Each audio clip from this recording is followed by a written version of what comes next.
à perfeição.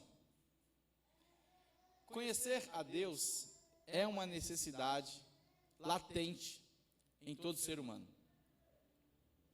Uma necessidade fundamental. Existem algumas necessidades no homem, eu venho falando muito sobre isso aqui, que o homem não pode viver sem ele, sem esse suprimento. E isso não é agora, isso é algo que sempre foi assim.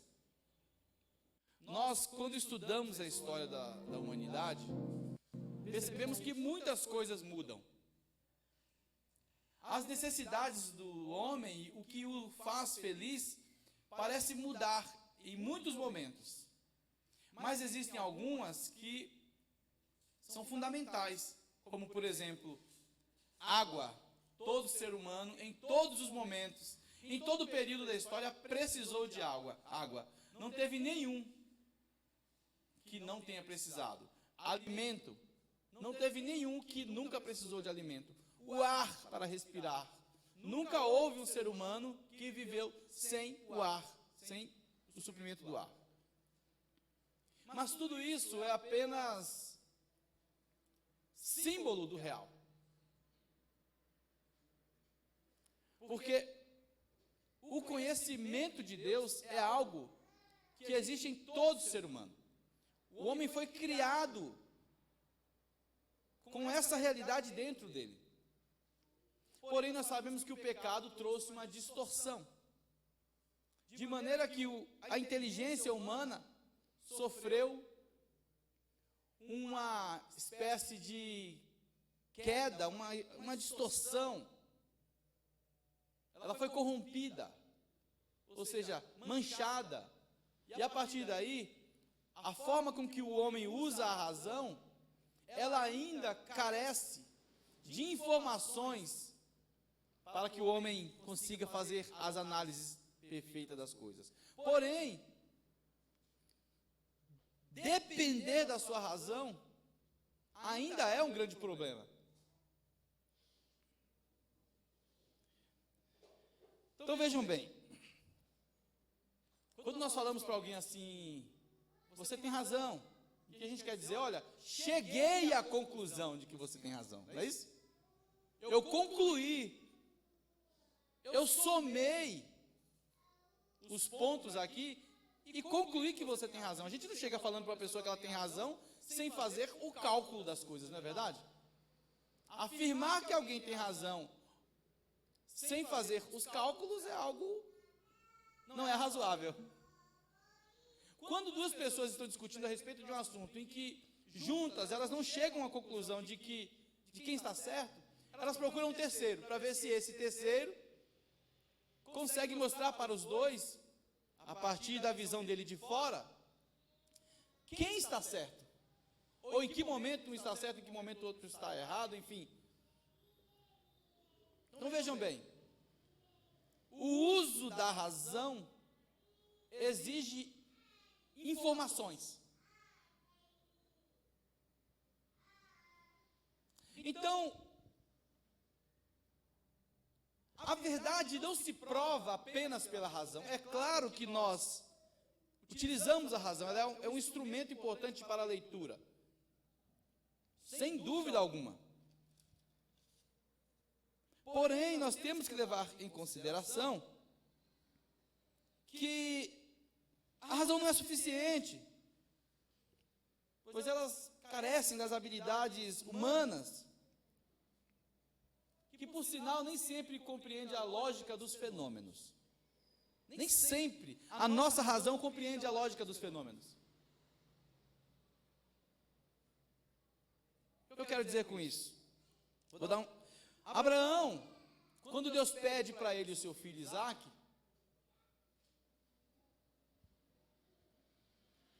isso parece algo fora da razão. É um pedido irracional para nós. Porque qualquer um de nós diríamos para Abraão, alguma coisa está errada com isso aí. Qualquer um de nós. A gente fala que entende porque tudo aconteceu já, a gente já conhece o final.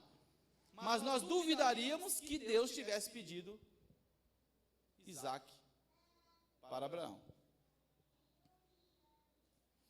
nós não entendemos o fundamento desse pedido.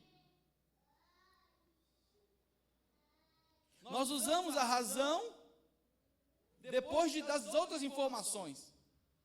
Mas imagine se fosse hoje, você aqui. Como é que você vai ler?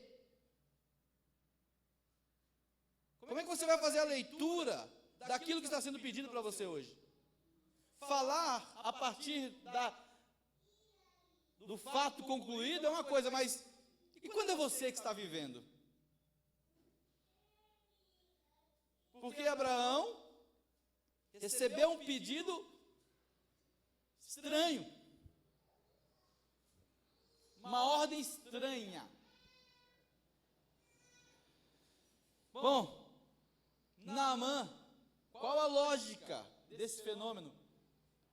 Ele vai até o profeta, porque ele quer ser curado da sua lepra, e o profeta fala para ele dar 7 mergulhos no Rio Jordão. Bom, isso parece algo meio que irracional, porque se Deus cura e basta uma palavra do profeta, não precisa de 7 mergulhos, basta apenas um, ou nenhum. Mas tem alguém que está pedindo, tem alguém que está ordenando.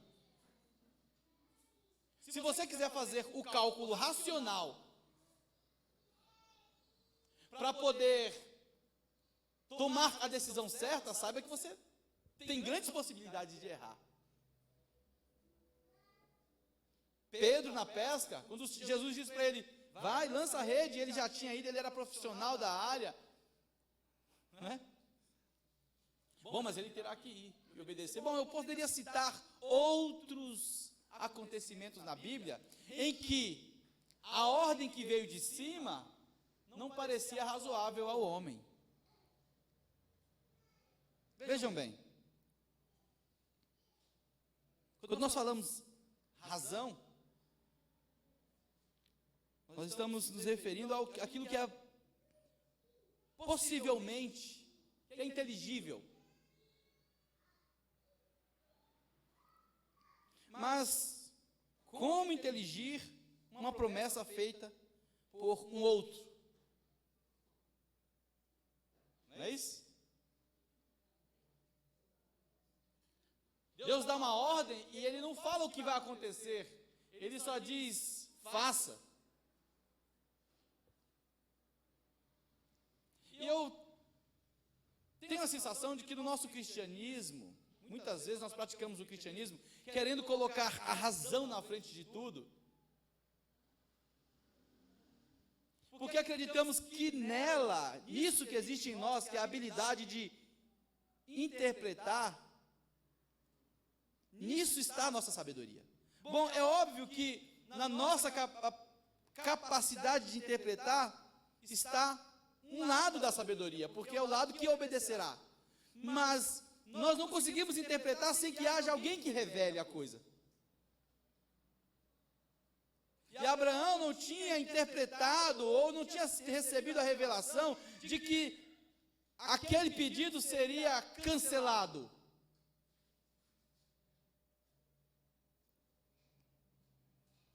E nem tentou fazer diferente daquilo que tinha sido ordenado. Porque ele sabe que ele está se relacionando com Deus do universo, não é com o ser humano. Uma coisa é você decidir como é que você se relaciona com as pessoas, é uma coisa. Outro é como é que você se relaciona com Deus e com suas ordens, é diferente. Isso deveria nos fazer tremer, isso deveria mexer conosco. Bom, existem 3 formas importantíssimas de conhecer a Deus, que é por meio da Bíblia, que nós interpretamos através da leitura da palavra de Deus, contida nos registros históricos, enfim, acessamos as Escrituras. Jesus diz, examinai as Escrituras, pois buscai nela a vida eterna. Jesus disse, elas testificam de mim. Então, nós queremos conhecer a Deus, devemos nos aplicar à interpretação das Escrituras. Mas as Escrituras apontam para alguém. A oração. Porque na oração nós temos um relacionamento com alguém que, apesar da gente não ver, a gente percebe.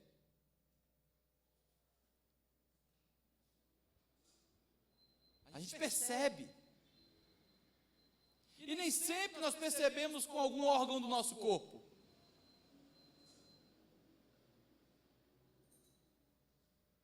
Nem sempre a gente percebe as coisas com os olhos só.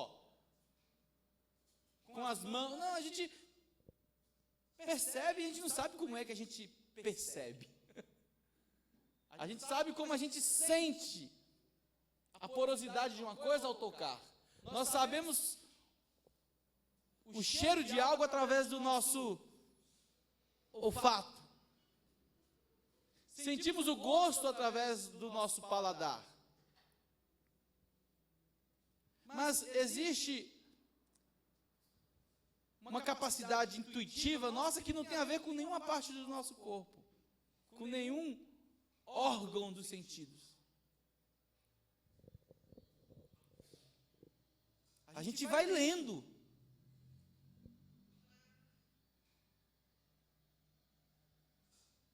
E nem sempre aquilo está explicado assim, sabe? 1 mais 1 é 2. Não está assim. A gente lê, na nossa vida, a gente lê, Deus falando, a gente soma, enfim. Esse é o terceiro ponto que eu quero dizer, quando eu digo o mundo da distorção à perfeição, que é a outra maneira que nós temos de conhecer a Deus, que é por meio do próprio mundo. Oi, filho. Porque se o mundo, por um lado, ele revela a corrupção, se por um lado o mundo revela a distorção, inclusive a Bíblia diz, não ameis o mundo nem o que nele há. Por outro lado, para aquele que nasceu de novo, o mundo, ou a própria imperfeição do mundo, revelará a glória de Deus. Então, à medida que você se aproxima do Senhor, a tentação vai perdendo a força, porque agora, até mesmo na tentação, você lê a perfeição divina. Quando Jesus está diante de Satanás, ou Satanás está diante de Jesus, o que está acontecendo ali? Satanás está tentando convencer Jesus que existe algo melhor no mundo, algo que será melhor para ele, para o Cristo, tentando mostrar para ele o que? O mundo. Jesus olha para o mundo, que Satanás expõe, Jesus olha para Satanás, Jesus olha para a tentação, e ele diz o quê? Não tentarás o Senhor teu Deus, ou seja, ele está vendo nessa tentação, neste mundo, algo superior àquilo que está acontecendo. A capacidade de ler em tudo o que acontece a perfeição divina que está sendo revelada aqui.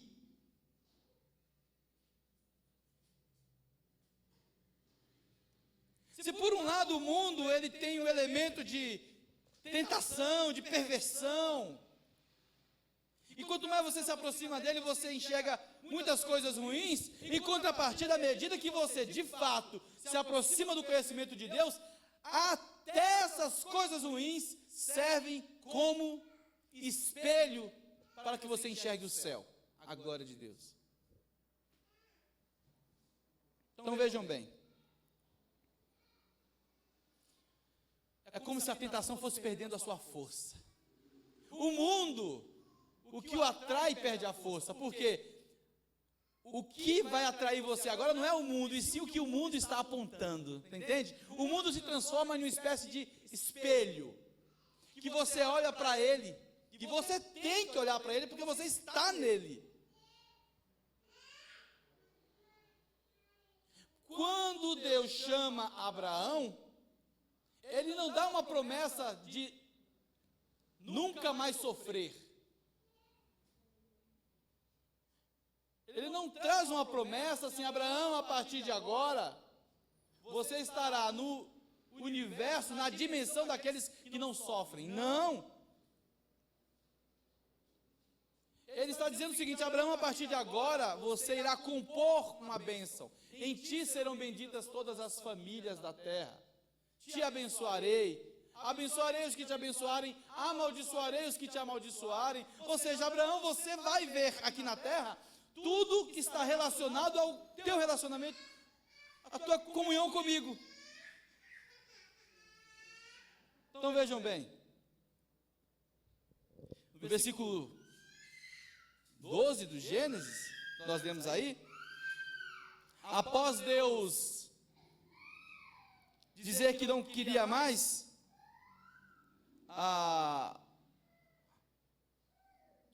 o sacrifício do filho dele, versículo 13, aliás, vai dizer assim: e levantou Abraão os seus olhos e olhou, e eis um carneiro de trás dele, travado pelas suas pontas no mato.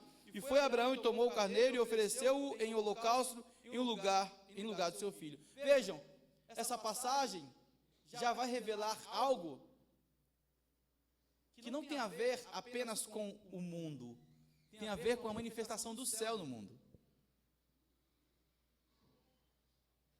Entende? Há uma ligação entre uma coisa e a outra. Sacrifício do filho, o que foi impedido pelo próprio Deus, a substituição dessa espécie humana pecaminosa por um animal. O animal não porque o animal é puro em si, mas pelo que esse animal representa. Em primeiro lugar, não na categoria do real, mas numa ordem que eu posso explicar. Em primeiro lugar, porque o animal não faz parte dos seres humanos. Então o sacrifício do animal será feito por meio do animal, porque o animal não compõe a espécie humana. Para que algo seja puro e oferecido a Deus, não pode ser parte da espécie humana. Tem que ser algo de fora.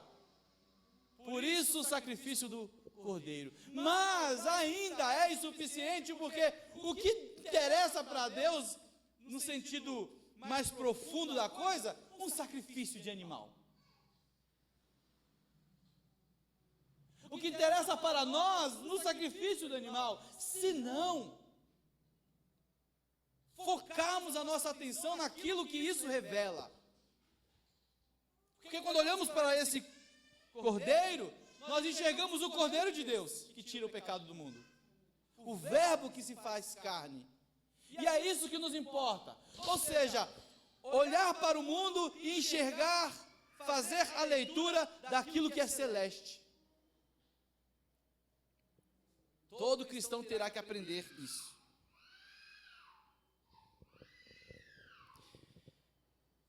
Nós estamos em um mundo cheio de maldições, mas Deus promete que nos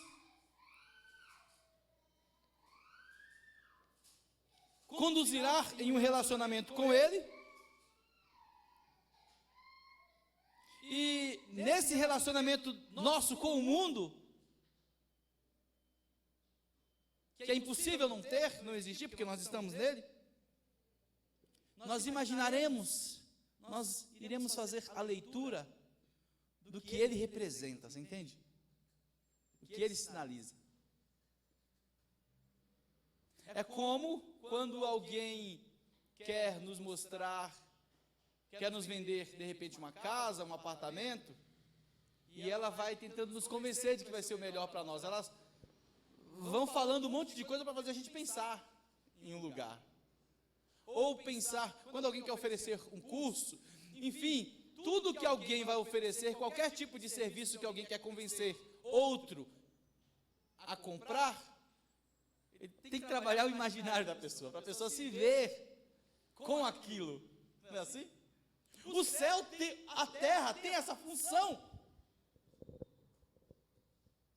de nos fazer olhar para aquilo que ela representa, aquilo que é superior a ela. Céus. Aliás, eu pergunto para vocês, o que existiu primeiro? Céus ou a terra, Amanda? O que diz em Gênesis, capítulo 1 da Bíblia? No princípio criou Deus os céus e a terra. Não é isso? Então vejam. Apocalipse capítulo 21, versículo 10. Queria ler com vocês alguns textos aqui, será necessário. Apocalipse 21, 10. Diz assim.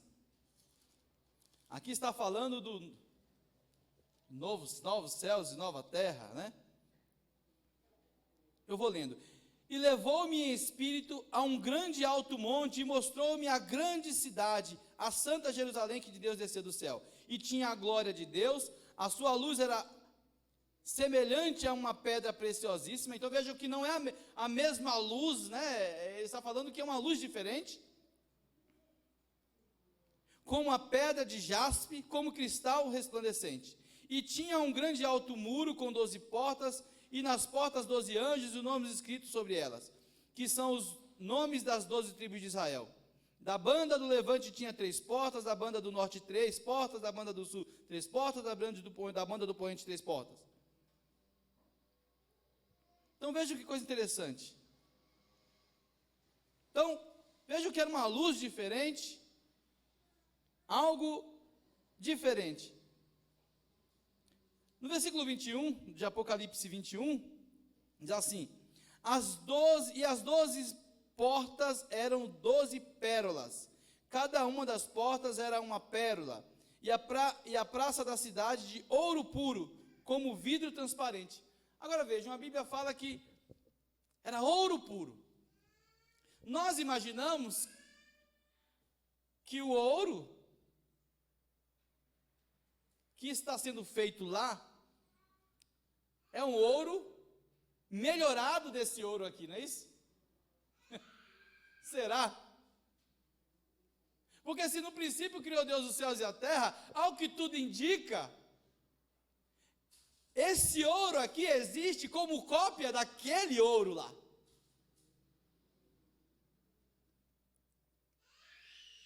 Olha que coisa interessante. Quando no Pentecostes, eles veem uma espécie de línguas repartidas como que de fogo, eles entendem que aquilo que vem do céu lembra o fogo que nós já conhecemos, o elemento químico.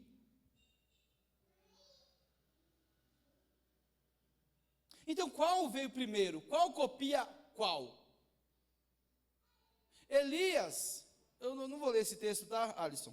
Porque se eu ficar abrindo a Bíblia aqui, a gente vai acabar gastando tempo, né? 2 Reis 2:11.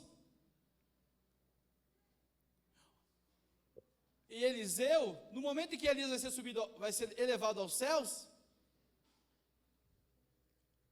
ele diz que está tendo uma visão de carros de fogo, cavalos de fogo. Mas o interessante é que é de fogo, não está sendo consumido pelo fogo. É um fogo que é presente, mas que não destrói, não queima. Porque ele está vendo cavalos de fogo. Bom, nós temos algumas passagens importantíssimas a respeito disso na Bíblia. Moisés que vê uma sarça ardendo, mas a sarça não se consome. Enfim, quando o sacrifício é feito, Deus enviava uma espécie de fogo que consumia o holocausto, o sacrifício no holocausto. Qual fogo copia qual? Ao que tudo indica, o fogo, inclusive, aponta para o céu. Porque quando nós acendemos uma fogueira, o que acontece com o fogo? As chamas sobem, não é isso? Vejam bem, meus irmãos.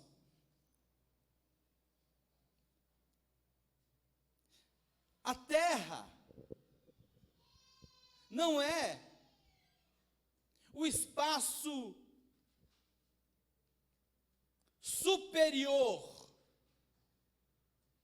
e que Deus copia a terra. Não. A terra é uma cópia.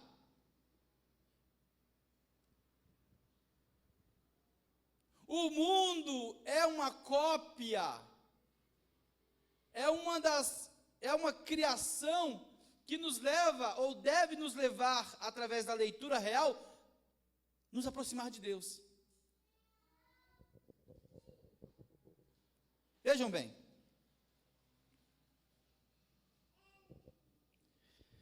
Eu gostaria que vocês lessem Mateus, capítulo 25. Nós lêssemos Mateus 25. Vamos ler apenas o versículo 34.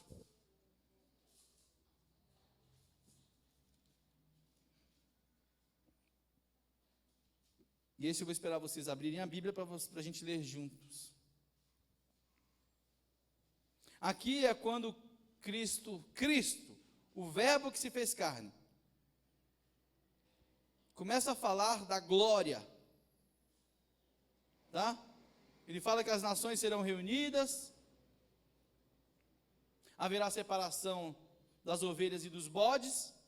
Aí no versículo 34 ele diz assim, ó, então dirá o rei aos que estiverem à sua direita, vinde a mim, benditos de meu Pai, possuí por herança o reino que vos está preparado desde a fundação do mundo. Então vejam que o reino de Deus está preparado antes, desde a fundação. Sendo assim, todo cristão, à medida que ele vai se aproximando de Deus, ele vai mudando sua forma de enxergar o mundo e tudo que acontece nele. Ele sabe que algo está preparado. Algo mais profundo, algo mais real, já tinha sido preparado para ele, e que o mundo é uma espécie de, é algo passageiro.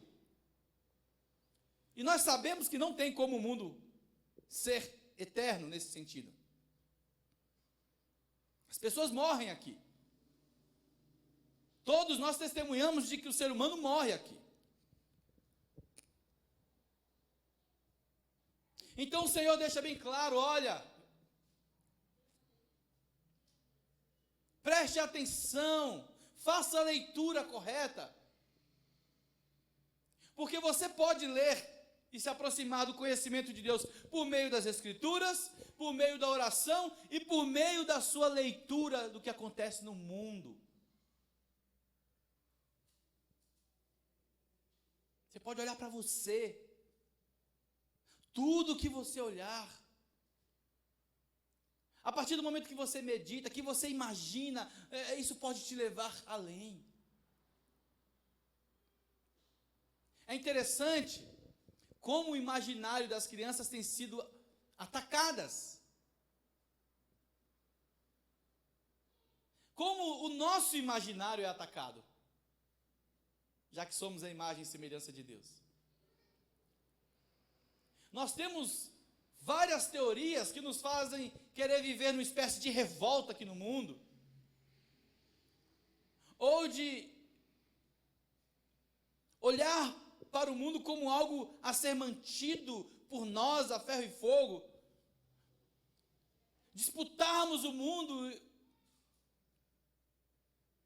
com todas as nossas forças, de maneira que ele passa a ser o nosso troféu. Os bens, os benefícios que passam. Quando, na verdade, tudo isso que passa, nós deveríamos olhar como um espelho apenas.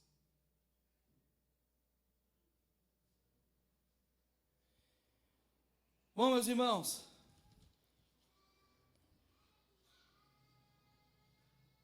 aquele que vem agindo na história é o que nos ajuda a fazer a leitura. E nós testemunhamos os seus feitos. E uma vez que eu e você testemunhamos dos feitos de Cristo, só existem duas possibilidades. Ou nós nos tornamos pessoas verdadeiras, ou pessoas falsas, mentirosas. Por quê? A partir do momento que você testemunhou um fato, você viu, não tem como você mentir para você mesmo. Você mente para os outros, mas para você não tem como você mentir. Você sabe se estará falando a verdade ou a mentira, não é isso? Se você estava na sua casa e você viu um copo quebrar porque o vento bateu, você foi o único que testemunhou aquilo. O restante das pessoas não viram. Mas se alguém disser, não, aquele copo ele foi quebrado por alguém. Vejam bem, não existem testemunhas, não existe como provar a maneira com que o copo se espatifou no chão. Mas existe uma testemunha, que foi a pessoa que viu, você. Sendo assim, você terá que pagar um preço para falar a verdade. Por que verdade? Porque você testemunhou. Então você foi colocado, naquele fato ocorreu, e te colocou na condição de testemunha real e única. Aquele que experimentou o fato quando ele aconteceu. Existem algumas ordens na Bíblia, como por exemplo, batismo, ceia, congregar, dizimar, como o pastor Lafayette falou aqui, que foram ordens dadas por Deus a alguém, a pessoas. E nós não sabemos exatamente o pano de fundo que contém essas práticas, sabe? Nós não sabemos exatamente o que é. Nós só sabemos que existe uma ordem. Assim como Abraão recebeu uma ordem. Ele não consegue mensurar as consequências do que irá acontecer caso ele obedeça ou desobedeça. Ele não consegue mensurar. A única coisa que ele sabe é que essa ordem surgiu, apareceu, foi dada, e a partir daí, ou ele tenta mentir para si mesmo, ou ele acredita nisso e ouve a voz de Deus.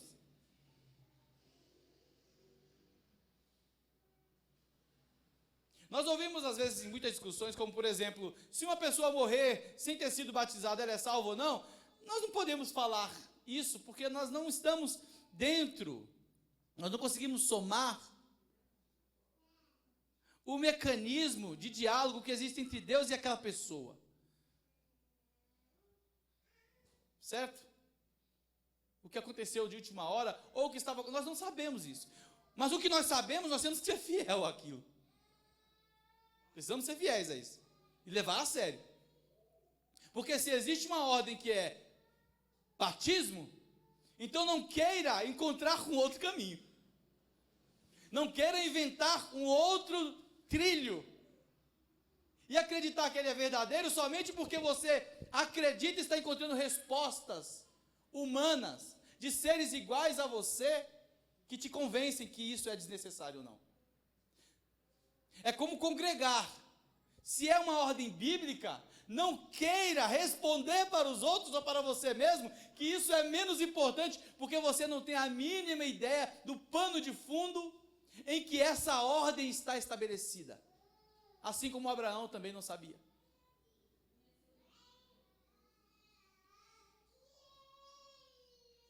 A ceia do Senhor, se alguém me perguntar por que a ceia, eu não sei dizer. O que eu sei dizer tem apenas a ver com as minhas habilidades humanas para explicar por meio dos textos, e enfim, é tudo muito limitado, mas o que isso representa na sua essência, de forma literal, nenhum homem sabe.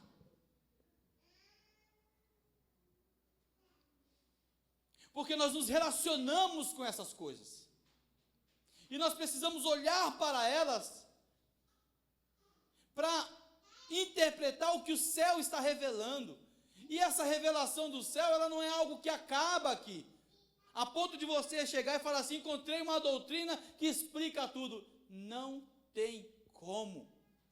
O conhecimento de Deus é algo que não tem limites.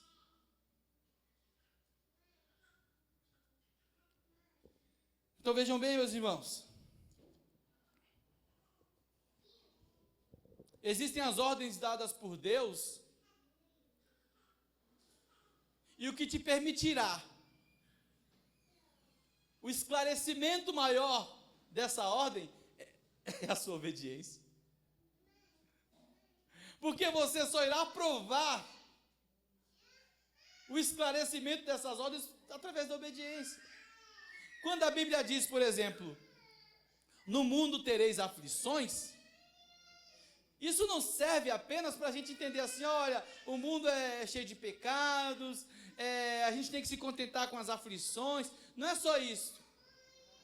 Essa passagem também revela o seguinte: você irá testemunhar essa realidade. Você perceberá que o mundo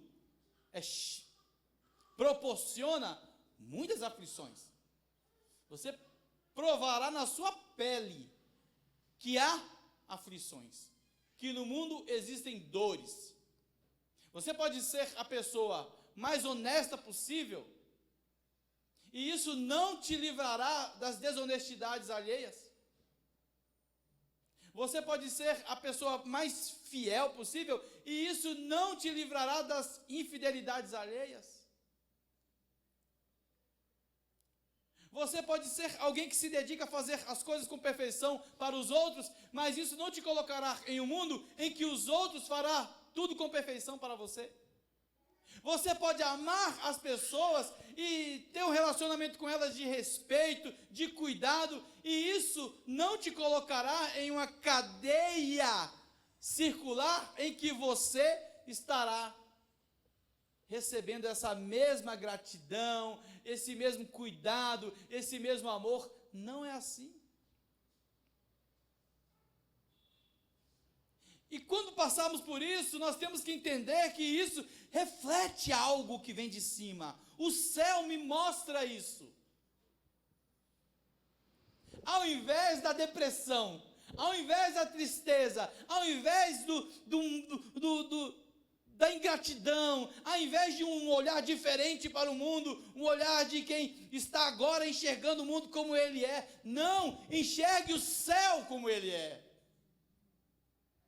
Quando você olhar para o mundo, tente ver o céu, o que o céu revela. O que o céu mostra.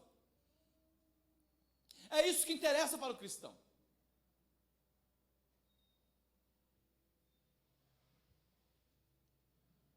Quando Jesus diz, olhai para as coisas que são de cima, é óbvio que ele está te falando o seguinte: quando estiverem passando pelas circunstâncias aqui no mundo, Interprete o que vem de cima. É claro que ele não está dizendo olhar para as coisas que estão de cima, no sentido de novo céu e nova terra, porque você não está lá. Como é que eu vou olhar para as coisas que estão de cima? Você não chegou lá? Você não está lá e cai ao mesmo tempo para você. Você não está em um ambiente em um morro, que você consegue olhar um lado e consegue olhar o outro. Você consegue olhar o céu e olhar a terra, e Jesus está dizendo, olhe para o céu. Não é isso. Você está aqui, na terra. Então, se ele diz, olhai para as coisas que são de cima, é o seguinte, existe uma possibilidade que foi dada a você. De, nesse mundo, nessa atmosfera, em meio a todos os acontecimentos, em meio a todas as coisas, quando você olhar para uma planta, você pode contemplar as coisas que são de cima. Quando você estiver passando por problemas adversos, você pode contemplar as coisas que são de cima. Quando você estiver sofrendo alguma dor, seja da morte, seja da infidelidade, seja lá qual for, do abandono, do desemprego, você pode contemplar as coisas que estão de cima. Ou seja, não existe nada que impeça você de olhar para as coisas que são de cima. Nada.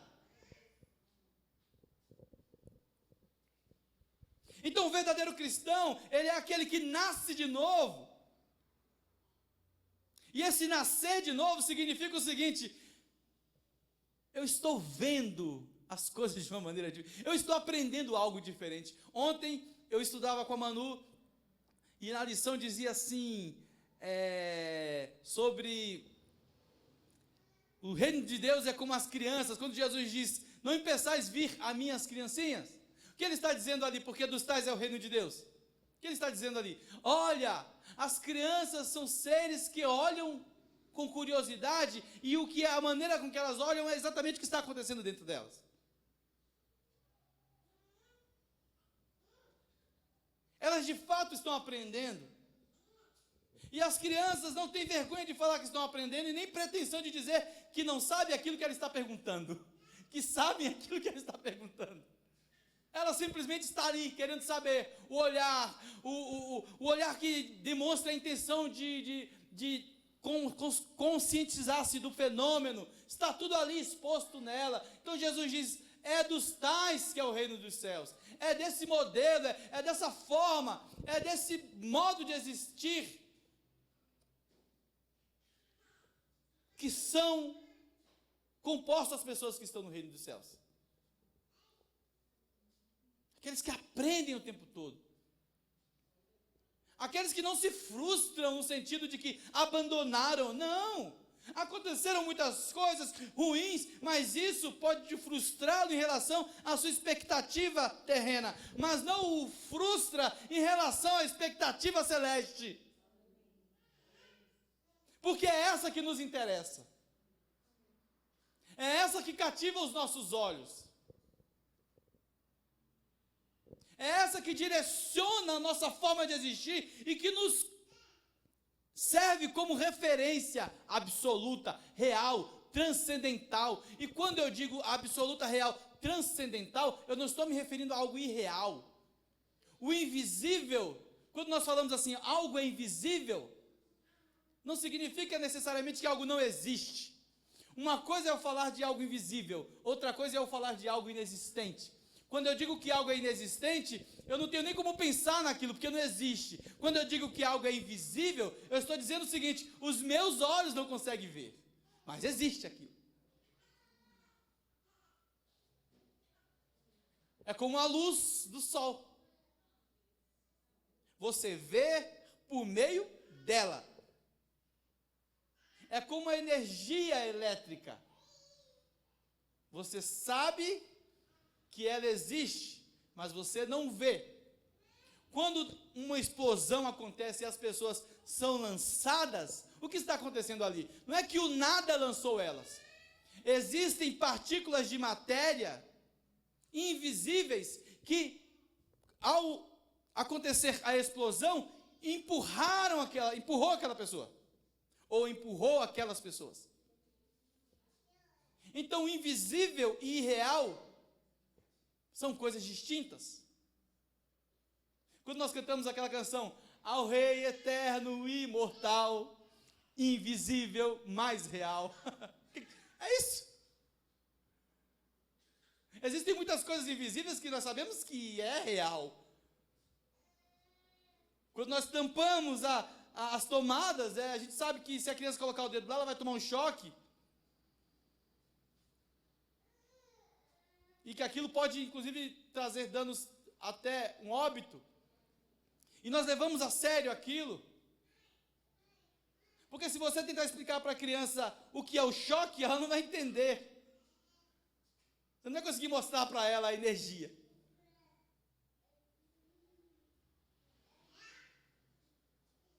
A gente colocou fita isolante, sabe? A gente colocou aquela tampinha em algumas tomadas lá de casa e às vezes elas são meio frouxas, né? E a gente colocou fita isolante. Mas a única forma segura que a gente tem para ensinar o Benício, por exemplo, que é novinho, a se distanciar daquilo, é falando para ele, não. Então ele chega assim, ele vai andando, ele chega na tomada, aponta para ele e fala, não. Aí ele vai, não. É a única forma. É a obediência. É a educação. E o cristão, ele tem que ser educado por Deus. Meus irmãos, o pessoal fala, pandemia, como é que está horrível? Poxa, pode estar horrível, é verdade. Mas, continue lendo o céu aqui na terra.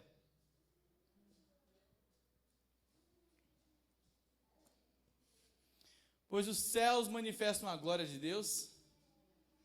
Vamos ler esse texto para a gente encerrar? Salmo 19, não é isso?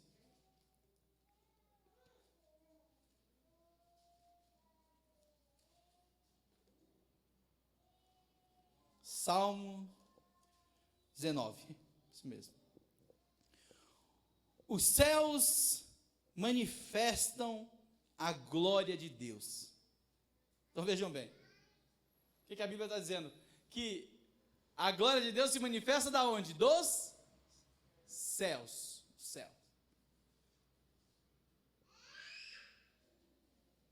Não existe vida aqui na terra sem influência de algo extra-terra. Sol, a luz do sol é necessário. A lua, tudo isso, esses planetas eles compõem elementos para a vida na terra. Então a vida na terra depende desses astros que não são da terra. Então vejam bem. Bom, estou falando da cópia. Os céus manifestam a glória de Deus e o firmamento anuncia a obra de suas mãos. A terra, firmamento é o lugar onde para as coisas, né? Você joga uma pedra para cima, ela sobe, depois ela cai no firmamento. O limite. Ele anuncia as obras de suas mãos. Então você olha para a terra, e tudo isso, ao invés de se transformar apenas em uma perfeita distorção, você enxerga agora a perfeição divina.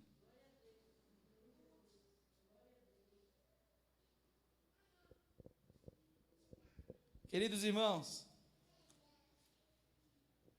não importa as dificuldades, as circunstâncias e os acontecimentos ruins que nos rodeiam, que nos cercam, não existe um ser humano que não tenha passado por situações ruins e difíceis. Mas saibam, o firmamento anuncia as obras de suas mãos. Se você está firmado aqui, faz parte, olhe para esse mundo e veja o que o céu manifesta nele.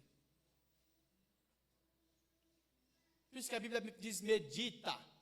Bem-aventurado o varão que não anda sobre o conselho dos ímpios, nem se detém no caminho dos pecadores, nem se assenta na roda dos escarnecedores, antes tem o seu prazer na lei do Senhor, e nela medita, ou seja, e nela pensa, faz os cálculos, soma, no sentido de cálculo, ele faz as somas devidas, ele observa, ele presta atenção,